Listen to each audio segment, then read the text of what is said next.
kind of want to get to know a little bit about both of you guys. Jordan, what kind of law do you practice? You're about to hear like a buzzkill of all buzzkills, but I'm actually a bankruptcy lawyer. Oh, okay. Ugly word. Too many cocktails, eh?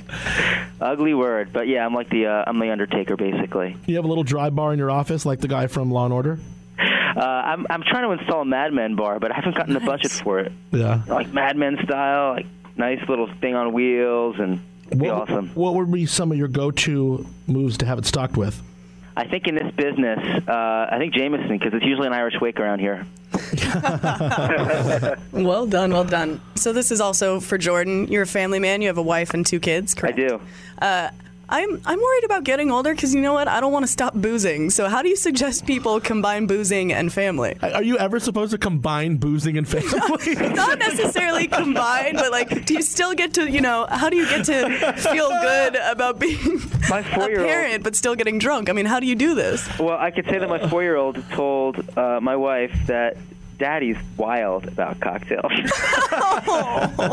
And when he was 2, we used to walk. I used to roll him into the wine store, and he'd go, "Daddy juice, Daddy juice." I don't think he says that as much anymore. But I think the most important thing is probably a tolerant spouse.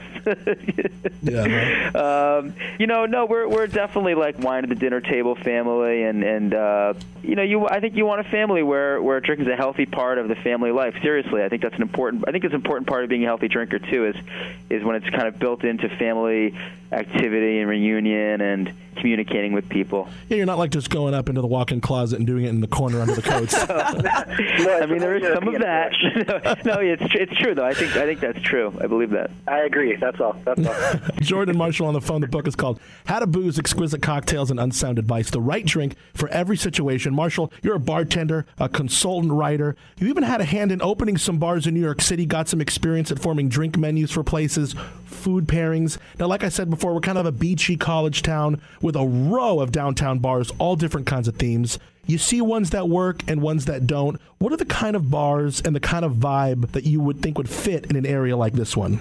Well, I mean, I think every situation is different, and that's one way that we approach, not only the way that we approach the situations in the book, but when we're training people around the country and around the world, that every single situation is different. And while you can come up with a great concept, if you don't have just a genuine good vibe with good people behind it, that it's hard to really pull that off. And at the end of the day, that's kind of the thing, I believe, is genuine hospitality and really being in it for the right reasons. And that's because you love entertaining people, I think you can feel that in a bar when there's that passion for it. So, Marshall, I am absolutely obsessed with food. And you guys have paired cocktails with every situation possible, even masturbation.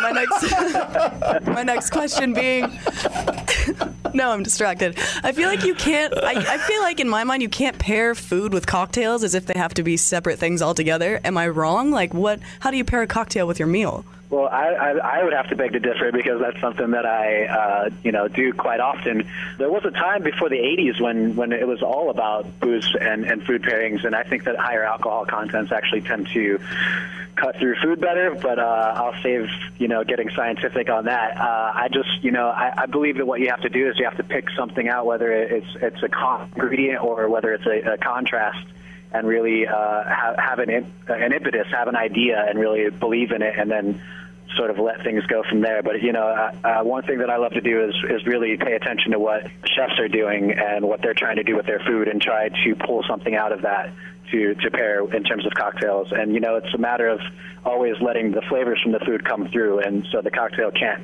step on the food. At the end of the day, that's the most important thing, I think. Are there any, generic rules, like white wine and fish?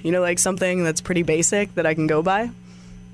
I mean, even with wine, I like to break those rules a little bit myself.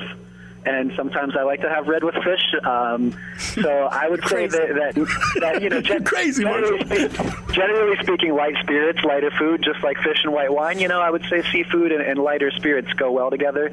I think tequila can be a really great food pairing either way, and as well as rum, because it's got all those different variants of flavor. So if you've got 3 different dishes that are 3 different flavors, you can pick out 3 different styles of a spirit and make a little cocktail with those, I think. So you just have to really get into it a little bit. I want to go back and forth with you guys. We'll go with Marshall, then Jordan. I just want to, both of us are going to name out some situations, like rapid fire quickly. Each of you just pair it up with what drink your instinct would tell you is best. I want to see how quick you guys are on your feet, even maybe with some situations that aren't in the book. Even if you just have to throw out just an alcohol. Yeah, it's just kind of like where you at with your instincts. All right, go ahead, Marisa. I got to stand up for this. Hold on a second. Yeah, I'm up. Make sure you're ready for it. This is where the real fun starts, guys. Okay, you're at the beach. Margarita. I was going to say something tropical, tiki drink. Okay, cool. At a concert. Well, come on. Are we talking Barbra Streisand or Snoop Dogg? Either one. Okay. Either one. Either one. How about it's a duet? Oh, Yes, Streisand and Snoop. excellent. It's a co-headlining show.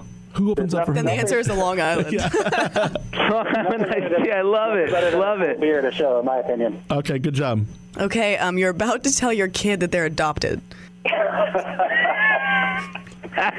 Wow.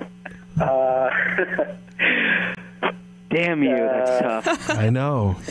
It's even tougher for the kid. It's what are you going to feed the kid? You need a stiff one for that, and I'm going to go with one that's a little play on words to the Godfather. Oh, nice. It's a Scotch and Amaretto drink, served stirred.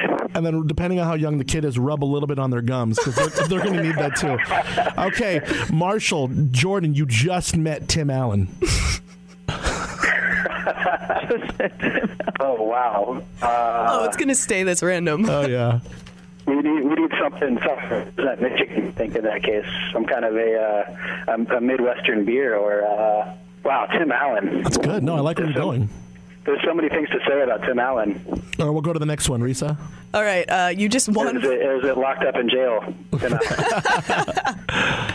Allen. Okay, you just won $500 on a lotto scratcher. Oh, that's a shot. There you go. Lakers win the championship. Oh boy. Well, Watch what you say here. Jameson, because I'm feeling for the Celtics. So I'm already sad about this one. Ouch. Yeah. Sorry I went there with you guys. Go ahead, Risa. I'm sorry, I'm just reading through these for the first time. This is ridiculous. I think it's a champagne cocktail. Okay. Someone names a star after you in the star registry. Someone names a star after you in the star registry? You know, like a cheesy gift you get someone on your first anniversary, or maybe, It's a real star. your grandma dies or something. What did you guys take before coming up with these? That is out there. That's impressive. Yeah. Wow. That is out there.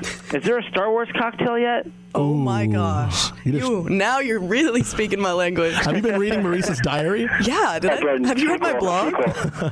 Wait, you like Jameson's and you're into Star Wars? Yes, this is a You're fact. so cool. Stand by. We just lost somebody. Oh no. I'll call him back right now. If there was a Star Wars cocktail, what are we going to put in it? Oh, wow. See, I think of that as like such a 70s thing, I mean, it's timeless, but you know what? It has to be the color of whatever they're drinking in that bar in, the bar in Tatooine. Oh. It's got to be like bright blue, right? Yeah, definitely. Or like bright green. Totally. Get Yoda's lightsaber up in okay, here. like a Long Island iced tea, maybe with Midori instead of Yeah, Coke. it's kind of a Midori in it. Remember when the guy's like, my friend doesn't like you. I don't like you either. All right, let's try to call back Marshall, see if we can't fix this. You think he just got pissed off and hung up on us? He's like, I hate star registries, and hangs up. He's like, Star Wars cocktail, this is bullshit, I'm out of here. Yeah, exactly. The next question is what you drink when you find out you have AIDS. Oh, God. Will that offend him? I don't want to offend. Maybe we'll Think just about skip our that audience one. here. I lost you there. Sorry about that. It's okay. Well, we'll skip that one. If someone just jacked your iPad, Marshall, what drink do you pour for yourself? Something bitter, something very bitter. So true. Maybe a good one with an extra dash of bitters for the pissed off factor. It's Okay. old-fashioned with an extra shot of bitters, right? I don't need the damn There you go. iPad. I'll just go back to using a pen and paper. I like that. That's perfect. Good. You severely cut your thumb on a bottle of wine. Wow. I would like to say that Adam is pulling this from personal experience. We've realized you can open a bottle of wine with nothing but a tree trunk. Needless to say, after the third bottle, he got a little aggressive with the opening, and it broke everywhere and cut his hand open. It's just I healing. think you should go light on the booze on that one because you're gonna continue to bleed. So maybe some water? Is that what we're suggesting? Right, I see. Nothing that thins the blood. No. We need to keep the buzz going. Maybe like the bamboo cocktail, which is just all sherry and vermouth vermouth, just a little lighter on the alcohol until you can get that thing stitched up.